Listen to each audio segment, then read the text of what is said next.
সর্বশেষ পরিস্থিতি উনি যেটা জানিয়েছেন যে আগুন নিয়ন্ত্রণে আছে, আগুন 100% নিভে গেছে এরকমভাবে না, নিয়ন্ত্রণে আছে, মানে এখন কন্ট্রোল করা গেছে, কোঅর্ডিনেট করা গেছে। ওরা আগামী কয়েকদিন এটা অবজারভেশন রাখবেন হেলিকপ্টার, এবং তারা দেখবেন যে এটি আবার, কারণ বনের আগুন কিন্তু স্বাভাবিক আগুন নয়, আপাতদৃষ্টি মনে হয় যে নিভে গেছে, কিন্তু আপনার কোনো একটা দিয়ে মানে লতা দিয়ে হয়তো আগুনটা অনেক দূর পর্যন্ত চলে যায়, পরে কিন্তু আবার এটা জেগে ওঠে আর কি।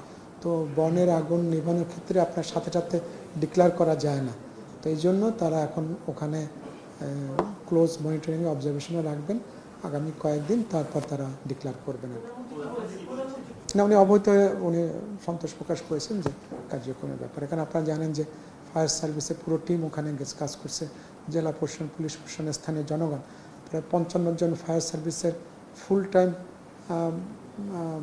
ওয়ার্কাররা কাজ করেছেন, এবং প্রায় 150-রও বেশি ভলান্টিয়ার কাজ করেছেন। আপনার প্রায় 1.5 থেকে 2 কিলোমিটার দূরে ছিল পানির উৎস, সেখান থেকে পাওয়ার পাম্পের মাধ্যমে পানি এনে এখানে ব্যবহার করা হয়েছে। অনেক কষ্টে, অনেক পরিশ্রম তারা করেছেন, এবং রাত, প্রথম তো ওখানে গভীর জঙ্গল, সুতরাং রাতে কাজ করা যায়নি, দিনে দিনে কাজ করতে হয়েছে।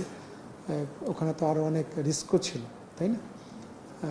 মানে সবগুলো মিলিয়ে তারা খুব বড় একটা চ্যালেঞ্জিং টাস্ক তারা কমপ্লিট করেছেন আজকে। এই জন্য তারা, আমি মনে করি যে ধন্যবাদ পাওয়ার যোগ্য।